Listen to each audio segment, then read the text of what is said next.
साथियों, आज हम फिर आप लोग के सामने हाजिर है इकोनॉमी से कुछ महत्वपूर्ण प्रश्न को लेकर जो कि बिहार बोर्ड बार बार पूछता है। तो सबसे पहले आज हम लोग चर्चा करते हैं क्वेश्चन पर, जो कि बहुत ही महत्वपूर्ण क्वेश्चन है। वो है आय। आय से आप क्या समझते हैं? कभी कभी क्वेश्चन पूछ देगा आय किसे कहते हैं, आय की परिभाषा दीजिए, आय के विषय में आप बताइए। कहने का क्वेश्चन वही है, सबका मतलब वही हुआ। तो चलिए इसका परिभाषा जानते हैं कि इसका परिभाषा क्या है। जब कोई व्यक्ति शारीरिक रूप से या मानसिक रूप से, कहने का मतलब यह हुआ कि शारीरिक मतलब कि जो जिससे कि बल लगे, शक्ति लगे, उस तरह से भी कोई व्यक्ति कमाता है, या कोई भी जो अपना दिमाग से ही सिर्फ काम करके जो है पैसा कमा सकता है। जैसे कि कोई शिक्षक हो गए, कोई वकील है, ये सब अपना दिमाग से कमाते हैं, मतलब दिमाग का ही मेहनत है। लेकिन कोई मजदूर है, राजमिस्त्री में काम करने वाले हैं, इस सब का शारीरिक मेहनत लगता है। तो वही हम आपको बता रहे हैं कि जब कोई व्यक्ति शारीरिक या मानसिक कार्य करे और उस कार्य के बदले में उसे जो पारिश्रमिक मिले, उसे उस व्यक्ति का आय कहते हैं। अगला प्रश्न है, आय का गरीबी से क्या संबंध है? बहुत बार क्वेश्चन पूछा भी है, अच्छा से देख लीजिएगा इसको कि आय का गरीबी से क्या संबंध है।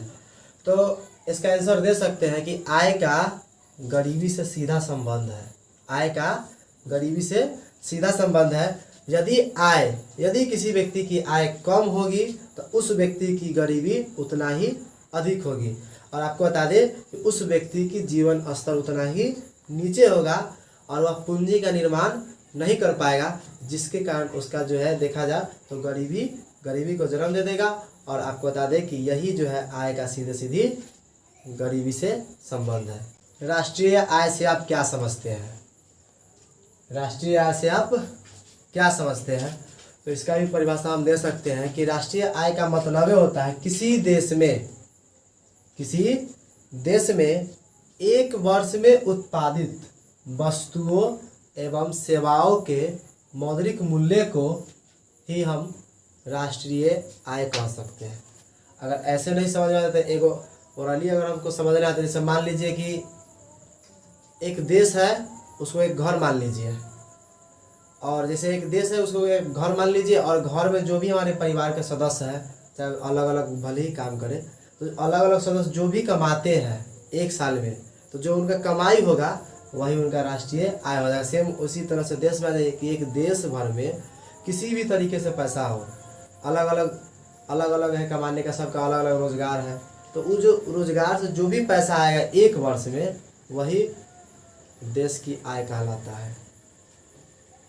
दूसरे शब्दों में हम कह सकते हैं कि वर्ष भर में किसी देश में अर्जित आय की कुल मात्रा को राष्ट्रीय आय कहते हैं। एक बात और आप उसमें ऐड कर सकते हैं राष्ट्रीय आय में, कि मान लीजिए अगर देश की जो भी पूंजी है ना, अगर हम विदेश में भी लगा देते हैं, बाय द वे अगर हम उस पूंजी को विदेश में भी लगाएंगे ना, तो वो पूंजी से जो भी हमको आय प्राप्त होगा वो भी अपना देश की जो है आय में उसको क्या कर दिया जाता है, जोड़ दिया जाता है। तो इसको भी आप लिख सकते हो उस एरो के नीचे से, कि जो देश की अगर मान लीजिए कोई भी पूंजी है और उसको हम अगर विदेश में भी पैसा लगा देते हैं और उससे जो हमको आय प्राप्त होगा वो भी अपना देश की आय में जोड़ दिया जाता है।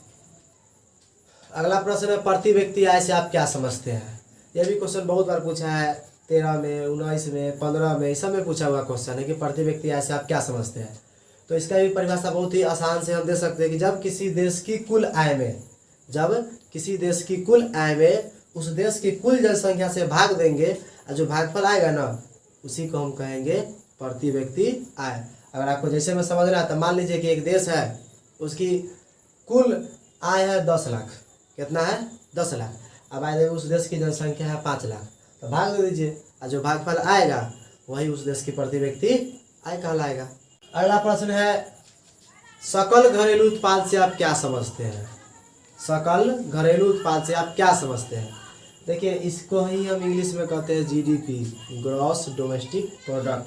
कभी कभी ये भी पूछ देता है क्वेश्चन कि जीडीपी का फुल फॉर्म क्या होता है, ऑब्जेक्टिव में पूछ देगा तो याद रखिएगा ग्रॉस डोमेस्टिक प्रोडक्ट, है ना, जिसको हिंदी में कहेंगे सकल घरेलू उत्पाद। लेकिन चलिए हम इसका परिभाषा जानते हैं कि सकल घरेलू उत्पाद क्या होता है। तो कह सकते हैं कि किसी देश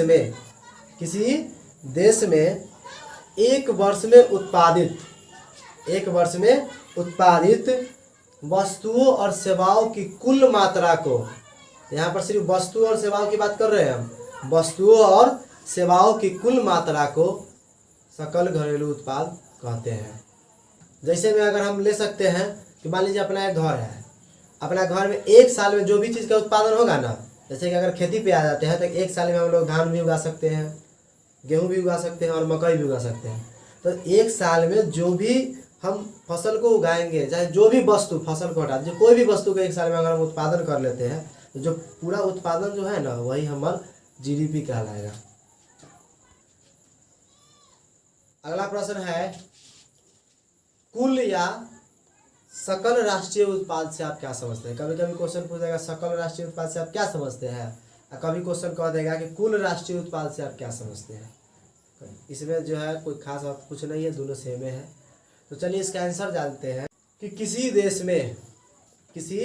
देश में एक साल के अंदर, एक साल के अंतर्गत कहिए, एक साल पूरा एक साल के अंतर्गत जितनी भी वस्तु और सेवाओं का उत्पादन होगा ना उसका कुछ न कुछ मूल्य होगा, और यही मूल्य जो है कुल राष्ट्रीय उत्पाद कहलाता है। या इसी को इंग्लिश में अगर हम कहेंगे तो कह सकते हैं जीएनपी। क्या कहेंगे?